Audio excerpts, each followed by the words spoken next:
Es la segunda semana de la serie Hazle Caso. Estamos estudiando las bodas de Caná de una manera, desde una perspectiva, mejor dicho, distinta. Pero quiero comenzar haciéndote una confesión declaración. Yo me considero a mí mismo alguien escéptico, como lo oyes. Creo que soy una persona escéptica. ¿A qué te refieres, Carlos Alberto?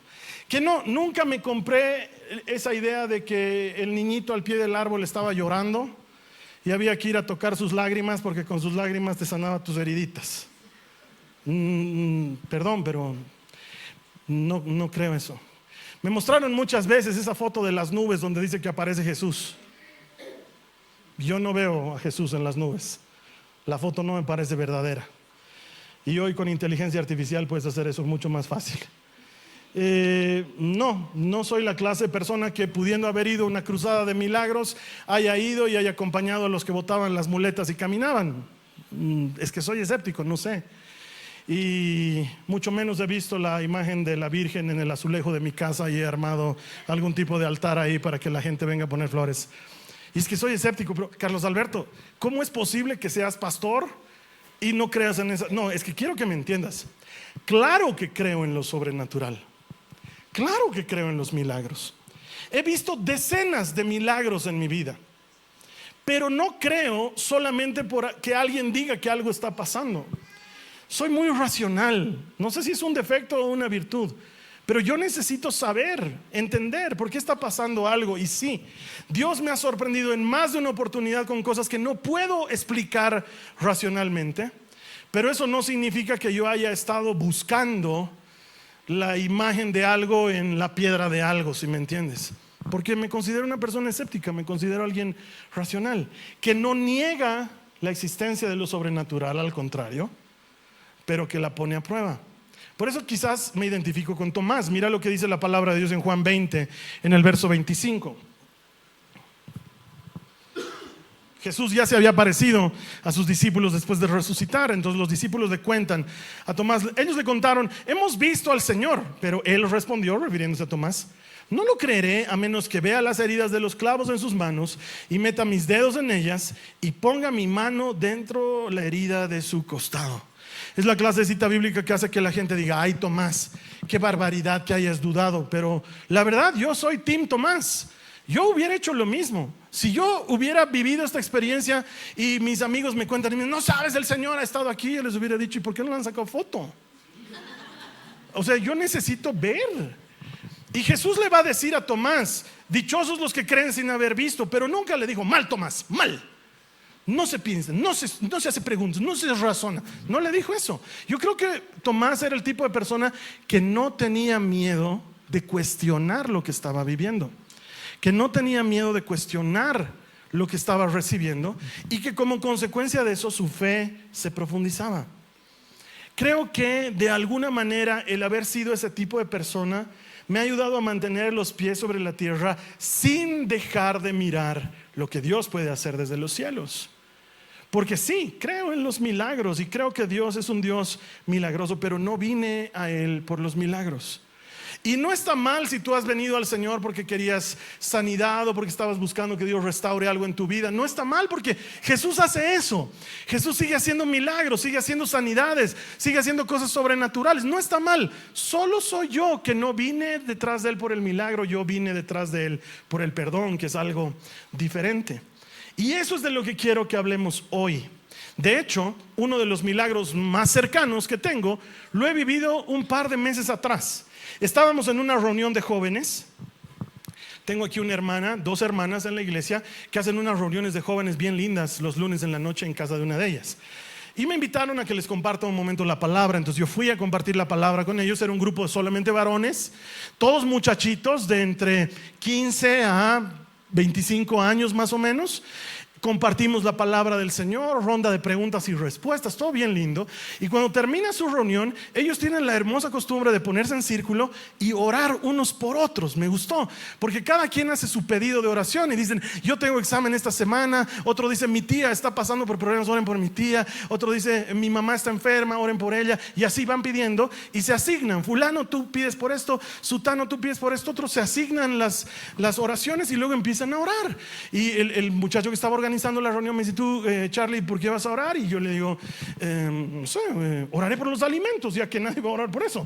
Ya, orar por los alimentos. Y en lo que estamos comenzando a orar, alguien grita: ¿y mi rodilla? Grita. Y nadie le hace caso. Yo tampoco. Empezamos a orar y el Señor me dice: Carlos Alberto, ¿has escuchado lo de la rodilla?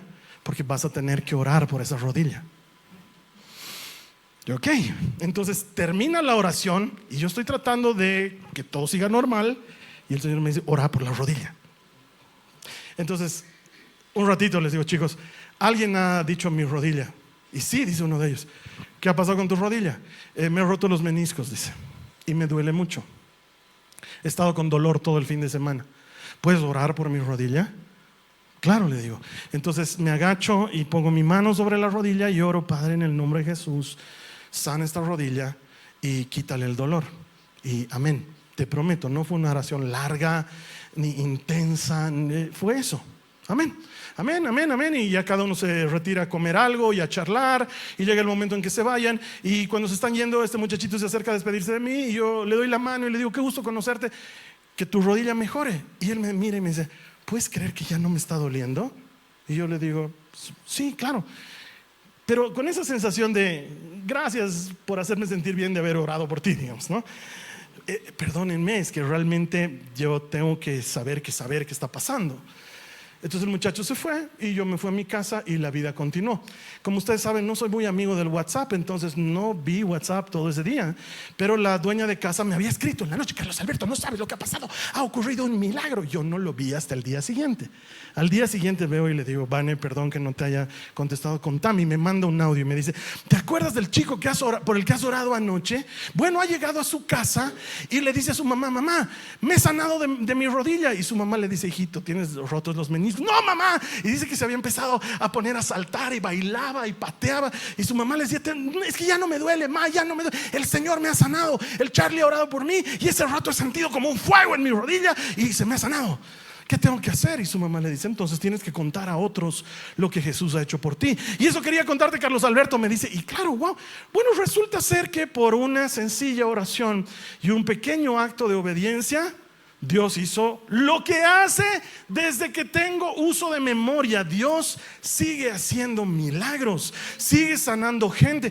No es que no creo en los milagros, es que soy un burro. Porque qué manera de perseguirme cuando el Señor quiere hacer algo. Y quiero que entiendas esto. Aun cuando he visto muchas veces el poder del Señor, aun cuando he visto su poder extraordinario, sanador y restaurador, aún así también me encuentro con gente que pese al milagro luego vuelven a su vida normal. Lo que a mí me encantaría no es tanto que salgamos de aquí con la idea de que vas a experimentar un milagro, porque no soy de los que prometen eso, pero sí te puedo prometer esto: no necesitas haber experimentado un milagro para hacerle caso a Dios. Porque lo importante es hacerle caso. Y cuando le haces caso, luego los milagros vienen como una consecuencia en la vida de la gente obediente. Vámonos a la cita central sobre la que estamos trabajando. Juan, en el capítulo 2, los versos 5 en adelante. Voy a leer versos saltados. Quiero que me ayuden a leer todos, por favor. Dice: sin embargo, su madre les dijo a los sirvientes. ¿Qué dice ahí? Hagan lo que Él les diga. Jesús les dijo a los sirvientes: llenen las tinajas con agua. Una vez que las tinajas estuvieron llenas, les dijo: ¿qué dice? Ahora saquen un poco y llévenselo al maestro de ceremonias. Así que los sirvientes siguieron sus indicaciones. Esta señal milagrosa de Caná de Galilea marcó, ¿qué dice ahí? La primera vez que Jesús reveló su gloria. Y más importante, ayúdame a leerlo. Dice: y sus discípulos creyeron. Era la primera y los discípulos creyeron. Era la primera vez que hacía algo en público así de extraordinario. Y los discípulos creyeron en él. Los milagros ayudan a que la gente crea, sin lugar a dudas. Pero esta vez no fue el caso para los sirvientes. Ellos le hicieron caso aún sin haber visto el milagro todavía. Mi invitación para ti es que entremos en ese ambiente. El milagro va a venir, eventualmente lo vas a ver. El hecho de que no lo hayas visto no significa que no vaya a pasar, pero puedes hacerle caso antes de que eso suceda, porque ser obediente es más importante que ver el milagro. Claro que Jesús hará milagros. Más adelante hará cosas extraordinarias como multiplicar los panes para que todo el mundo coma, o sanar a la mujer que tiene flujo de sangre delante de todos los testigos solo por haber sido tocado por ella, o sanar leprosos. Jesús sanó muchos leprosos en su época. Jesús hizo cosas extraordinarias, pero la Biblia dice que en este momento un grupo de sirvientes le hicieron caso, aun cuando nunca antes habían visto su poder actuando, porque lo importante es hacer lo que Dios dice, hacerle caso. En eso está la clave. Y tú puedes hacerle caso aún antes de haber visto sus milagros, lo cual no niega sus milagros. Jesús hizo milagros y sigue haciendo milagros increíbles. Debo recordar el milagro donde un grupo de amigos ponen a su amigo paralítico en una camilla y lo llevan hasta donde Jesús para que lo sane. Lo hemos visto en películas, lo hemos visto en The Chosen. Destapan el techo y lo descargan por ahí para que Jesús lo sane. Mira lo que dice la palabra al respecto. Esto está en Lucas, en el capítulo 5. Dice: al ver la fe de ellos, Jesús le dice al hombre, al paralítico: joven, tus pecados te son perdonados. Entonces los fariseos y los maestros de la ley religiosa decían para sí: ¿quién se cree que es? Es una blasfemia. Solo Dios puede perdonar pecados. Jesús supo lo que pensaban, así que les preguntó: ¿por qué cuestionan eso en su corazón? ¿Qué es más fácil decir? ¿Tus pecados te son perdonados? ¿O ponte de pie y camina? ¿Qué es más fácil decir? Ahora, si Jesús me preguntara eso, te prometo que no sabría qué responder, porque creo que ambos son fáciles de decir. No creo que el problema esté en decir. El problema está en que pase lo que estás diciendo. Creo que es a eso a lo que se refiere Jesús. ¿Qué es más fácil? ¿Decir tus pecados te son perdonados y que se perdonen tus pecados? ¿O decir levántate y camina y que el paralítico se levante y camine? Creo que desde esa perspectiva, aún así, es una disyuntiva bien fregada. Pero ¿por qué habla de esto Jesús?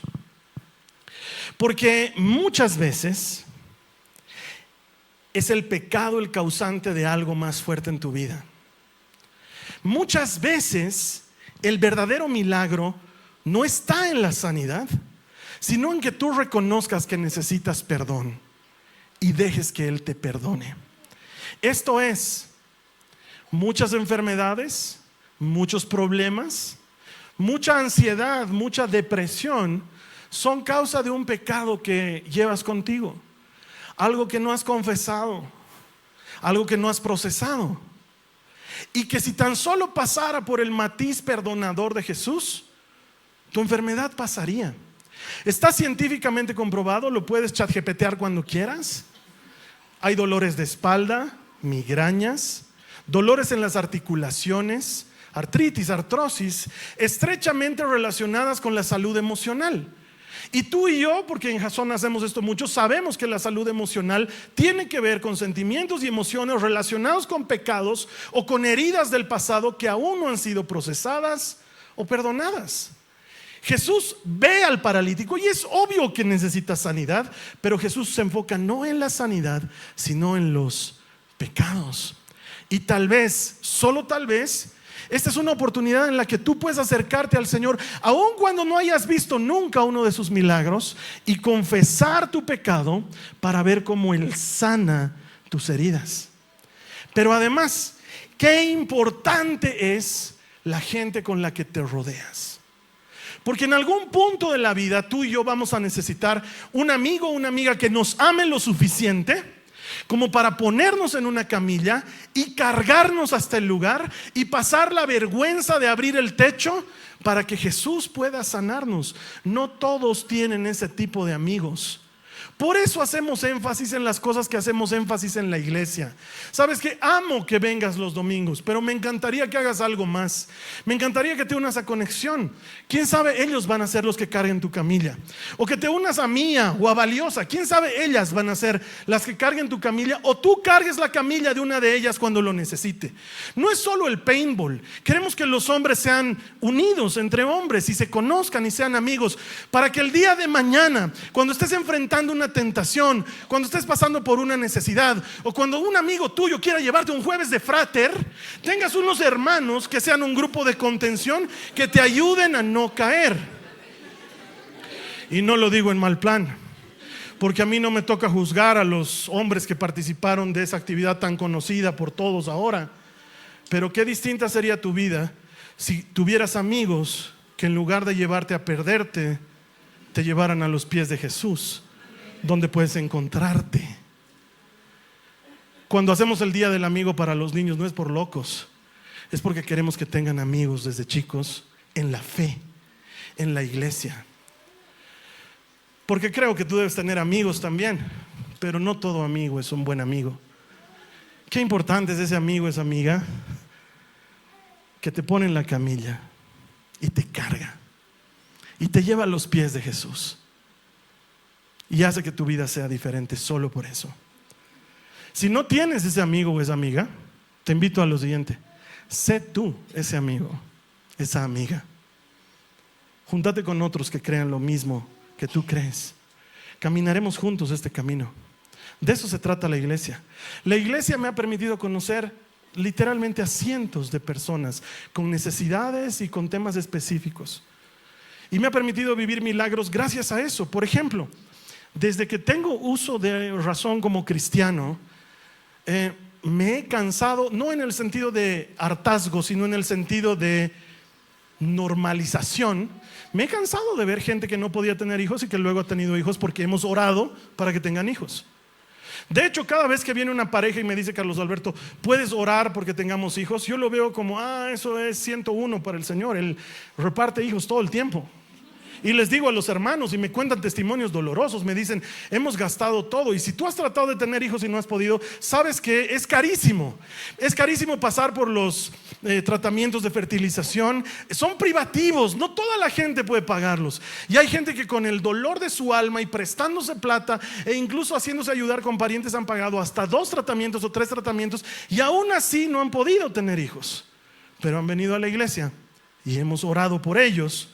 Y tengo literalmente decenas de parejas con hijos, de gente que les dijeron: nunca vas a poder tener hijos. Es un milagro extraordinario cuando sucede esto, como me sucedió más o menos unos 2 meses atrás. Una parejita estaba por aquí sentada y al final de la reunión se me acercan y me dicen: Carlos Alberto, queríamos pedirte si puedes orar por nosotros. Estamos tratando de tener bebés y no podemos. Entonces yo los miro y les digo: ay, hermanos, eso es para el Señor, es súper fácil. Así que oremos. Y Padre, en el nombre de Jesús, te pido por esta familia para que puedan tener hijos. Amén. Nada más. Porque no es que el Carlos Alberto y su oración, no es el Carlos Alberto, es Jesús. Solo una semana después, se me acercan al final de la reunión y me dicen: queríamos que seas el primero en ver esta ecografía. Y me muestran la ecografía y había un bebé en ese vientre.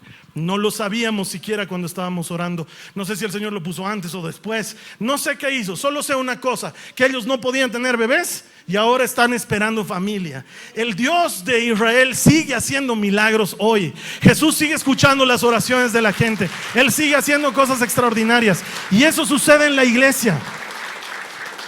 Eso sucede en la iglesia. Por eso este milagro es importante.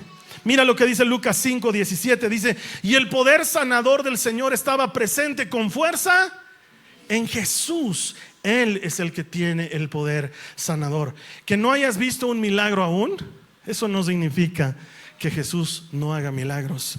Él sigue haciendo milagros. Él sigue haciendo cosas extraordinarias. Como la vez que caminó sobre las aguas. Ese te la conoces. Lo vamos a leer ahorita en Marcos desde la perspectiva de otro autor del evangelio. Vamos a ver Marcos 6. Dice la palabra del Señor: Jesús vio que ellos se encontraban en serios problemas. ¿Cómo se encontraban? en serios problemas, pues remaban con mucha fuerza y luchaban contra el viento y las olas. A eso de las 3 de madrugada, Jesús se acercó a ellos, ¿qué dice? Caminando sobre el agua. Ya de por sí eso es sobrenatural. Su intención era pasarlos de largo, dice la Biblia. Pero cuando los discípulos lo vieron caminar sobre el agua, gritaron de terror, pues pensaron que era un fantasma. Todos quedaron aterrados al verlo. Pero Jesús les habló de inmediato. ¿Qué les dice? No tengan miedo, tengan ánimo. Yo estoy aquí. Me encanta este milagro, no solo por lo sobrenatural que es ver a alguien caminar sobre el agua, que de por sí es loquísimo, pero por la misericordia y la compasión que muestra el Señor. Porque la Biblia dice que Él no estaba con ellos porque estaba orando en el monte, y la Biblia dice que los veía sufriendo. Yo me imagino que Jesús estaba: Padre, dame fuerzas para el ministerio, y escuchaba: sí, dale Juan, dale, métale. Y entonces Él miraba y volvía otra vez a su oración: Señor, gracias por haberme llamado. Gracias. Entonces ha llegado un momento en que Jesús ha dicho: Padre, mañana hablamos, si no se van a ahogar, tengo que ir a ayudarlos. ¿Para qué va? Para ayudar, no para asustarlos. La Biblia dice que pasó de largo. Eso pareciera que es como que quiere hacerse al loco, y no está haciendo eso.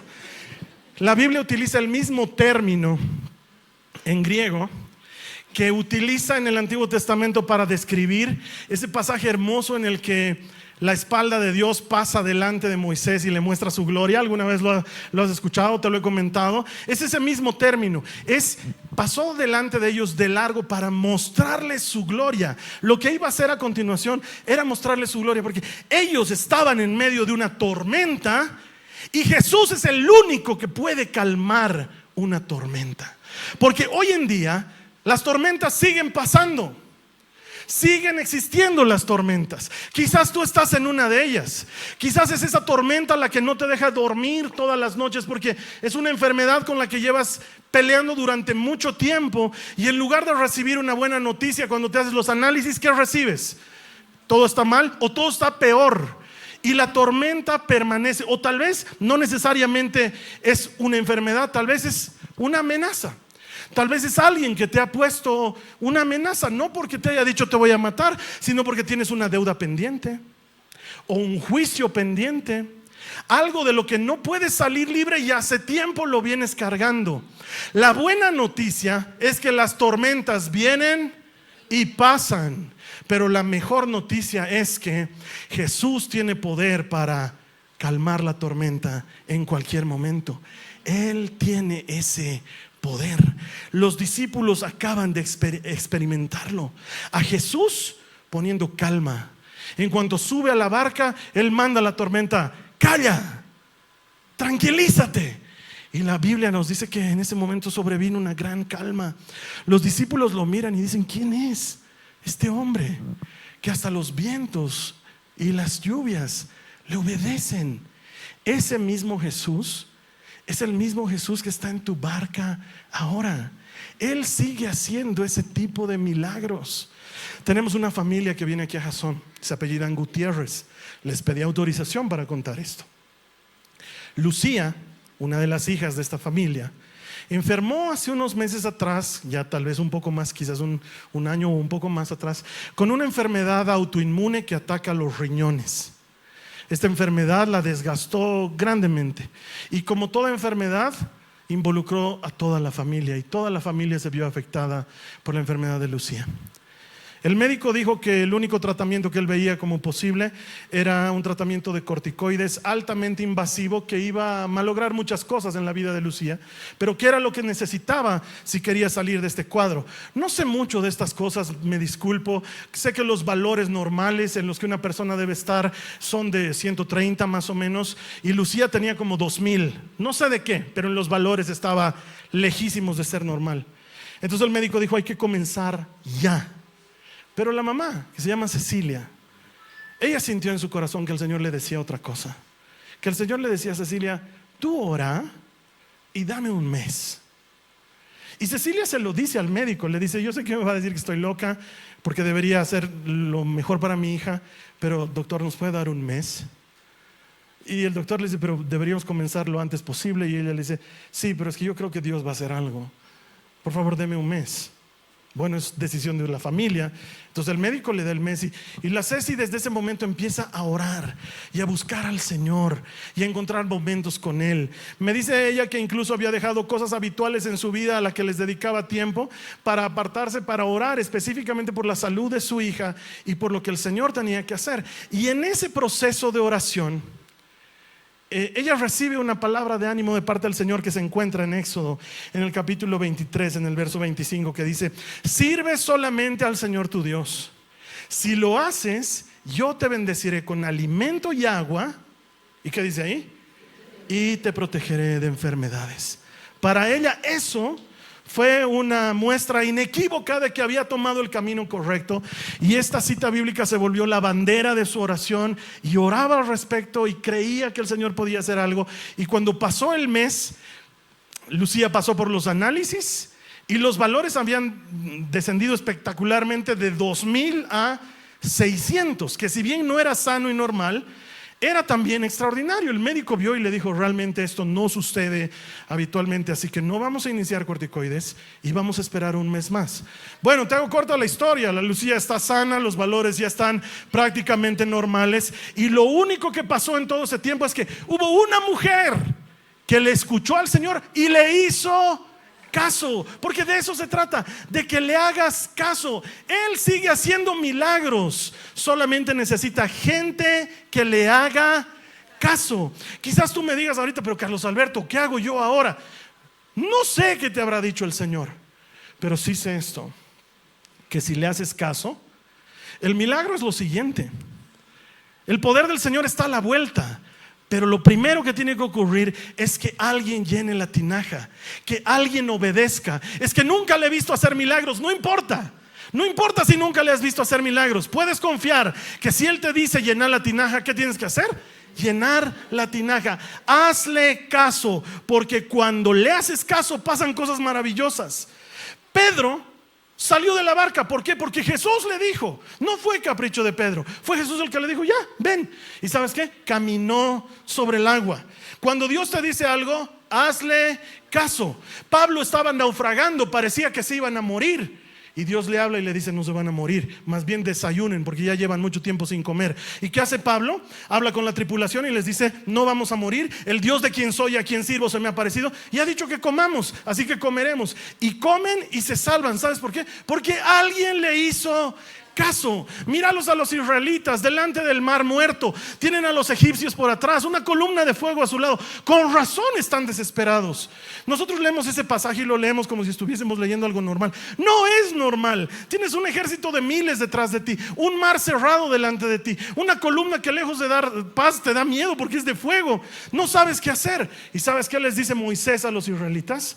No tengan miedo. Esos egipcios que ahora ven, no los volverán a ver nunca más. Y pone la vara y pasan en seco, haciéndole caso al Señor. Tú camina, Moisés. Pero tú camina, Moisés. No sé qué te está diciendo el Señor, pero tú sí sabes. Hazle caso. Hazle caso.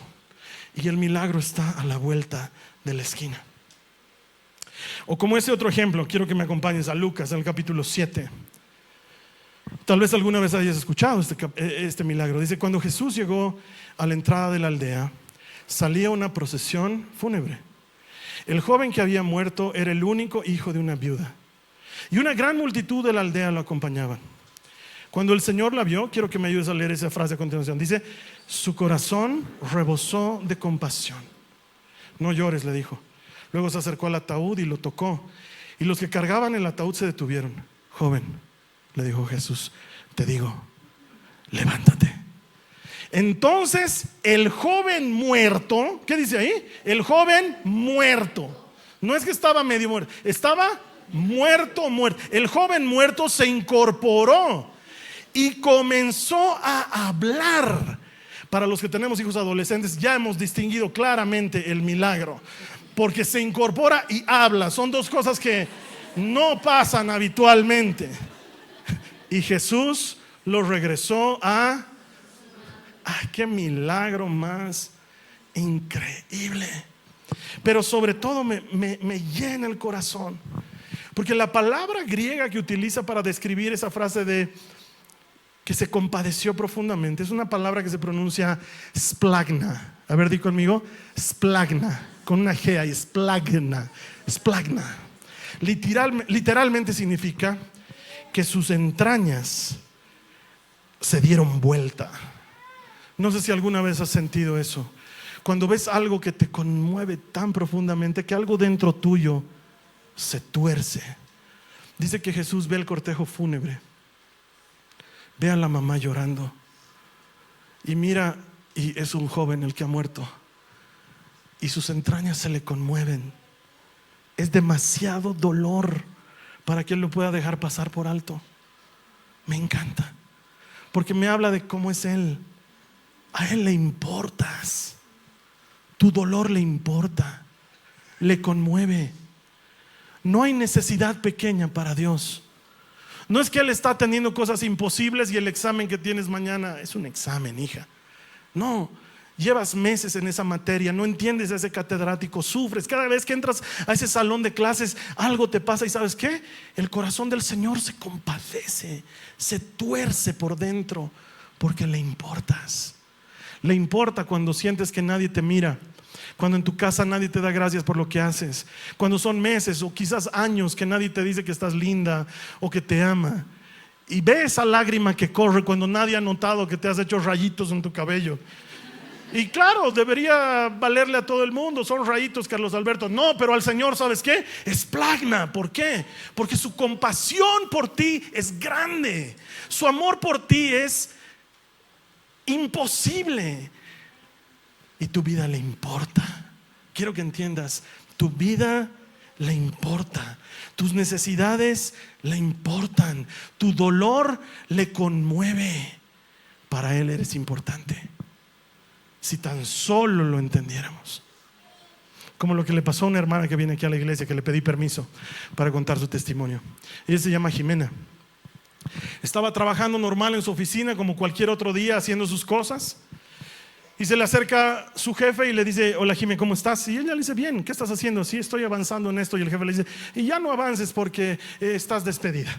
Y le pasa su memorándum de despido, así frío, seco, cortante y al grano. Y ella ve el memorándum y claro, el memorándum decía: estás despedida.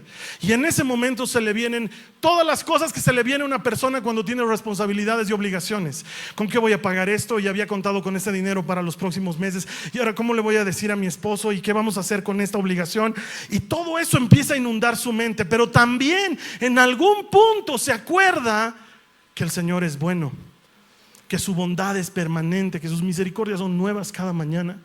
Entonces, aún turbada, empieza a guardar sus cosas. Ella me dice: yo estaba guardando mis cosas en un cajoncito, ya me estaba saliendo, y en lo que estoy saliendo me entra un mensaje. Y veo el mensaje y decía: Jimé, estamos necesitando gente en mi oficina, ¿no quieres venirte a trabajar con nosotros? El mismo rato que me estaba yendo de mi oficina, Carlos Alberto, el Señor es fiel y bueno. Él me estaba preparando un lugar para cuando salga de ese otro lugar, al mismo instante. Y ¿sabes qué? Quizás tú me digas: qué feliz la hermana, hermano, porque yo estoy 6 meses sin trabajo. A mí esas cosas no me pasan. Puedes hacerle caso aún cuando no hayas visto el milagro. ¿Cuántos dicen amén? Puedes hacerle caso aún cuando no hayas visto el milagro. Esto no se trata del milagro, se trata de que le hagas caso. Esto es obediencia. Se trata de que le creas antes de que veas el milagro. Porque a veces las cosas primero tienen que llegar a su punto más grave para que luego puedas ver algo extraordinario. Es como lo que le pasó al esposo de la Mile, que a ellos no les he pedido permiso, les pediré perdón más adelante. Yo estaba en el Ecuador de vacaciones un par de años atrás. El Diego tuvo ya un par de problemas del corazón un par de veces en su vida. Entonces es algo de lo que todos lo cuidamos. Todos andamos detrás de: ¿cómo estás? ¿Te sientes bien, hermano? Sí, estoy bien, no sé qué. Nos fuimos de viaje y nos llega un mensaje de WhatsApp. Hermanos, mala idea querer contactarse conmigo por WhatsApp. No veo, pero lo vio la Carly. Y estábamos desayunando y viene y me dice: dice que el Diego está mal y que lo han tenido que internar. Entonces, claro, me preocupo, pero inmediatamente recibo la voz clara del Señor de Carlos Alberto: tienes que orar por esto. Entonces me levanté de la mesa del desayuno, me salí a la terraza y empecé a orar. Señor, en el nombre de Jesús, guarda la vida del Diego. No sé por lo que está pasando, pero sé que tú eres fiel. Pero por algún motivo ese día no podía dejar de orar por él. Estábamos en la calle y yo estaba orando por el Diego. Estábamos en el mall y yo estaba orando por el Diego. Estábamos en el restaurante y yo estaba orando por el Diego. Ese día, mi día fue orar por el Diego. Lo que no sabía es que él se estaba debatiendo entre la vida y la muerte. No es como que podíamos llamar y decir cómo le está yendo. No, o sea, la distancia y lo difícil de la situación hacía que la comunicación sea complicada. Yo solo estuve orando porque el Señor me dijo no dejes de orar. Ahora quiero que entiendas esto. No es que Jesús dice 4 oraciones más, Carlos. 4 oraciones y el Diego se salva. Pero no hace las 4, se muere. No, ya voy en 2, Señor, te faltan 2, se está muriendo. No es así. No cubrimos cuotas de oración con el Señor. Lo que sí demostramos es obediencia. A Él le encanta cuando le hacemos caso. Te hago corta la historia.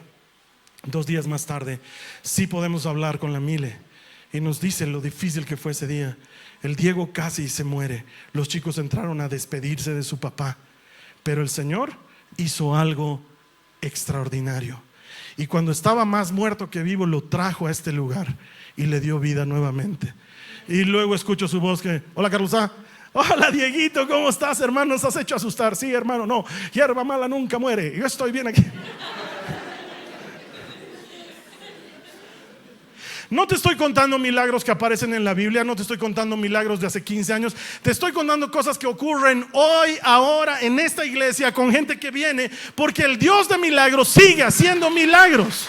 Él sigue haciendo milagros hoy, en este lugar, con gente conocida.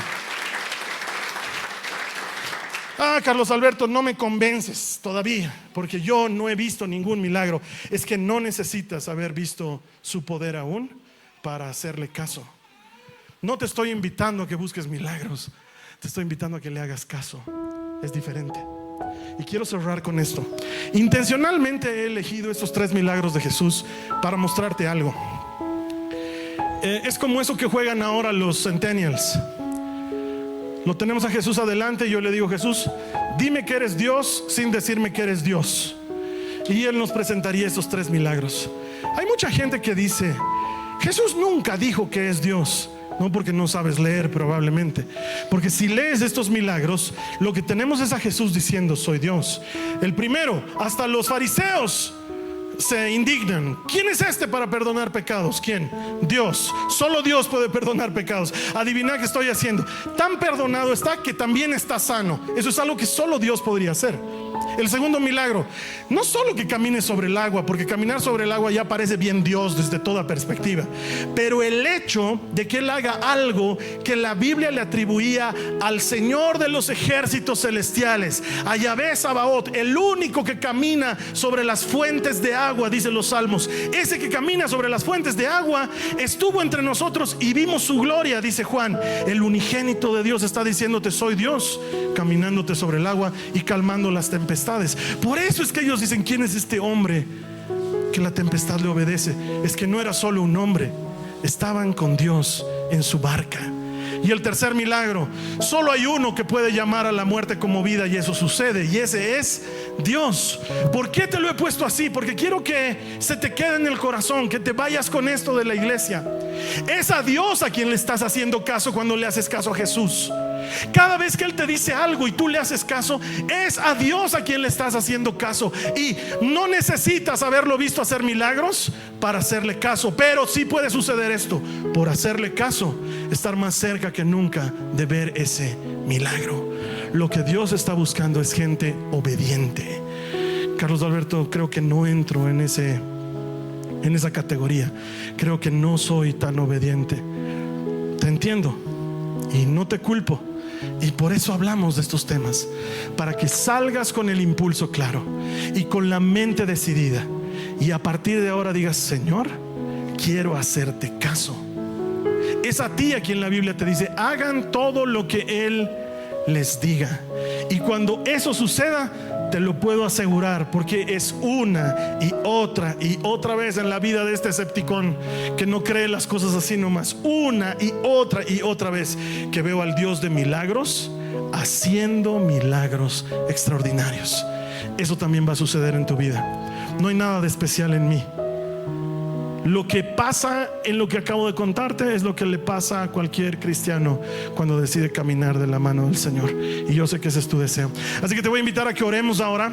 Y la oración que vamos a hacer es decirle al Señor: Señor, dame claridad para distinguir la dirección que me estás diciendo que tome. Y dame docilidad para hacerte caso en lo que me estás diciendo. Si ese es tu deseo, te voy a pedir que por favor ores en voz audible. ¿Por qué en voz audible? ¿Por qué haces tanto énfasis en eso, Carlos Alberto? Porque cualquiera puede imaginar una oración, y eso está bien para tu casa, está bien para el minibús, está bien para la noche cuando vas a dormir, pero tiene que haber un momento en que expreses tu fe. La fe se expresa cuando hablamos con alguien a quien no vemos, porque estamos demostrando que sí creemos que Él existe. Por eso es que te pido que lo hagas en voz audible. No me importa el volumen, no estoy interesado en una iglesia de gente que grite, estoy interesado en una iglesia de gente que ora, que pronuncia la oración. Así que si este es tu deseo y va de acuerdo con tu convicción, quiero que ores en voz audible. Quiero que ores en voz audible conmigo y le digas al Señor: Señor Jesús, gracias por tu palabra, por hablarme al corazón y por ofrecerme un abanico de posibilidades, todas maravillosas, si sé hacerte caso. Por eso te pido que me des la claridad para saber distinguir cuando me estás pidiendo algo, y dame, Señor, la docilidad para hacerte caso, para hacer según me mandas hacer. No voy detrás de ti por el milagro, pero sé que veré cosas maravillosas. Gracias, amado Dios. Amén. Amén.